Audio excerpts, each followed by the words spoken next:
जनता भी खुश है, हर तरह से किसान भी खुश है। वहाँ कांग्रेस पार्टी तो महिलाओं को इतना सपोर्ट करता है, तो अब हम ये मायने नहीं करता है कि पुरुष क्या बोलते हैं क्या नहीं बोलते। इंटीरियर डिजाइनिंग किया हुआ है। मैं भी सिविल।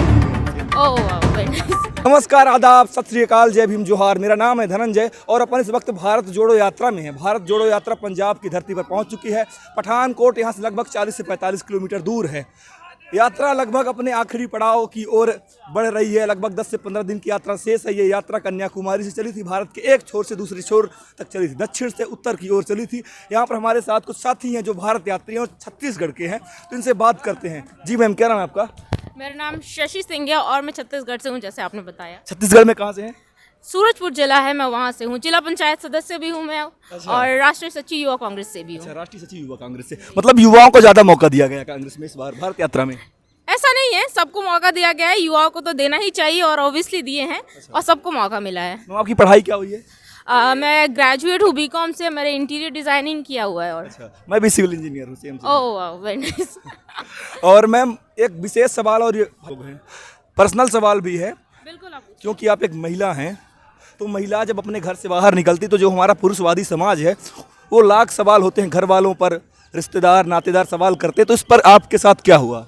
मेरे साथ कोई खास इस तरह से नहीं हुआ। मेरी फैमिली सपोर्टिव है और अब आई थिंक हम लोग बहुत आगे आ चुके हैं। महिलाओं पर इतने सवाल होने कम हो चुके हैं। कांग्रेस पार्टी तो महिलाओं को इतना सपोर्ट करता है, तो अब हमें ये मायने नहीं करता है कि पुरुष क्या बोलते हैं क्या नहीं बोलते। हमें देश के लिए करना है, तो बस हम कर रहे हैं, कोई रोक टोक नहीं है। तो जब भारत यात्री के लिए आपका सिलेक्शन हुआ तो कैसा लगा आपको? बहुत ही खुशी हुआ। मुझे लगा इस ऐतिहासिक यात्रा जो आज से आई डोंट थिंक कि कभी होने वाला भी है, ऐसे यात्रा में अगर मेरी सिलेक्शन हुई है तो इससे ज़्यादा खुशी की बात कुछ नहीं रही। देश के लिए हम अगर थोड़ा भी योगदान दे सके, इससे ज़्यादा खुशी की बात और क्या हो सकती है। मैम, छत्तीसगढ़ से आप हैं। छत्तीसगढ़ में भूपेश बघेल की सरकार है, कांग्रेस की सरकार है। तो जो कांग्रेस की सरकार ने जनता से जो वादे किए थे, क्या सरकार अपने वादे पे खरा उतरी है या नहीं? बिल्कुल, कांग्रेस की सरकार जो जनता से वादा किए थे उस पर खरे ही उतरी हुई है। कुछ बचे हुए हैं जो हमको अभी और करने हैं। बिल्कुल, हमारे पास अभी समय है, उसे ही पूरा कर देंगे। जनता भी खुश है, हर तरह से किसान भी खुश है। वहाँ किसान के लिए हमारे भूपेश सरकार ने बहुत कुछ किया है, आदिवासियों पर ध्यान दिया है। आज हमारे छत्तीसगढ़ खुशहाल प्रदेश है, हम कह सकते हैं। खुशहाल प्रदेश है। आपने आदिवासियों की बात शुरू कर दी तो अपन आदिवासियों पे ही जाते हैं। छत्तीसगढ़ आदिवासी बहुल राज्य है और जहां पर तमाम निर्दोष आदिवासियों को नक्सलवाद के नाम पर मारा गया, तो मैडम क्या वहां पर ये नक्सलवादियों के नाम पर निर्दोष आदिवासियों की हत्या होना बंद हुई या नहीं?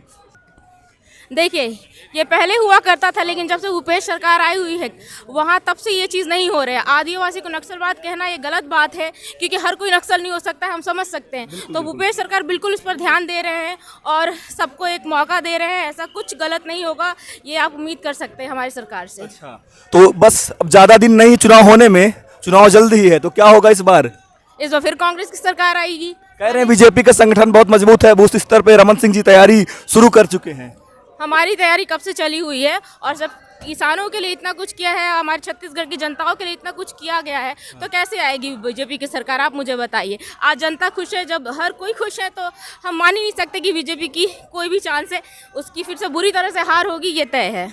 आप बोली कि आपकी तैयारी शुरू से चल रही, हकीकत ये कि आपकी तैयारी चल रही थी, क्योंकि अधिकतर लोग बोल रहे हैं कि भूपेश बघेल सरकार मोदी पार्ट 2 है, कि उन्होंने काम कम किया है और गाना ज़्यादा गाया है। बिल्कुल, ये गलत बात है। आप देखेंगे तो पूरे देश में आप कह सकते हैं हमारे भूपेश बघेल नंबर 1 मुख्यमंत्री में से हैं और जो जनता के लिए काम किए, जो आदिवासी के लिए काम किए हैं। ये कहने वाले गलत है, गुमराह करते हैं लोग कि भूपेश बघेल ने कुछ नहीं किया, गाना गाते।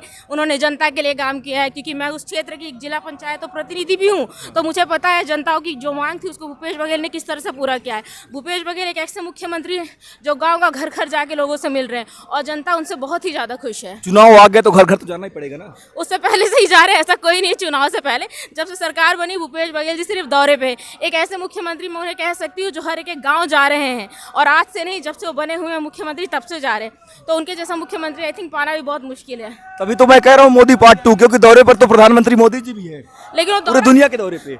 मोदी दौरे करते हैं पूरी दुनिया की, सिर्फ पैसा खर्चे हैं, कुछ काम नहीं करते हैं। लेकिन भूपेश बघेल जाते हैं, मिलते हैं और काम करते हैं और जनता को खुश करते हैं। फर्क बस इतना है। भूपेश बघेल के कोई 2 काम बताइए जो बहुत शानदार हों, जिसको मॉडल बनाया जा सके। देखिए, नरवा गरवा गुरवा बारी तो उसके बारे में कहने की जरूरत नहीं है। वो तो पूरे हमारे प्रदेश में नहीं, उसकी तो इतनी लोग तारीफ कर रहे हैं कि देश में मोदी सरकार भी कई जगह अपना लागू करने के लिए चला, हमें वो कॉपी करना चाह रहा है। ऐसी कई योजनाएं हमारे।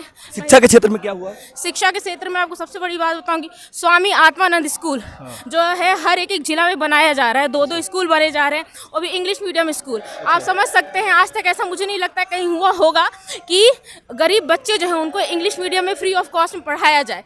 कम शुल्क में, शुल्क भी नहीं लिया जाता, ऐसा स्कूल उन्होंने बनाया। एक मॉडल स्कूल है वो, वहाँ अच्छे से बच्चे इंग्लिश सीख रहे हैं। और इससे ज़्यादा और क्या हो सकता है? मुझे लगता है कि जो अपने बच्चों के लिए सोच रहे हैं, हिंदी मीडियम नहीं अब इंग्लिश मीडियम स्कूल हर एक बच्चों के पहुँच में है, हर गरीब बच्चों के पहुँच में है। एक आखिरी सवाल मैम कि भूपेश बघेल सरकार ने किसानों के लिए क्या किया है? भूपेश बघेल सरकार ने किसानों के लिए वो कर दिखाया है जिसको सुनकर भी आप शॉक्ड हो जाएंगे। इस देश में आज तक 2500 रुपये क्विंटल धान किसी भी आप राज्य में पता करिए कहीं मिलता है? नहीं मिलता हमारे। लेकिन वो सिर्फ छत्तीसगढ़ में मिलता है। तो किसान हमारा मेन फसल है धान, और अगर हमें वो 2500 रुपये क्विंटल दे रहे हैं तो हमें इससे ज़्यादा खुशी क्या हो सकती है? आप ही बताइए। बिल्कुल, बहुत बहुत शुक्रिया मैम बात करने के लिए। साथियों, आप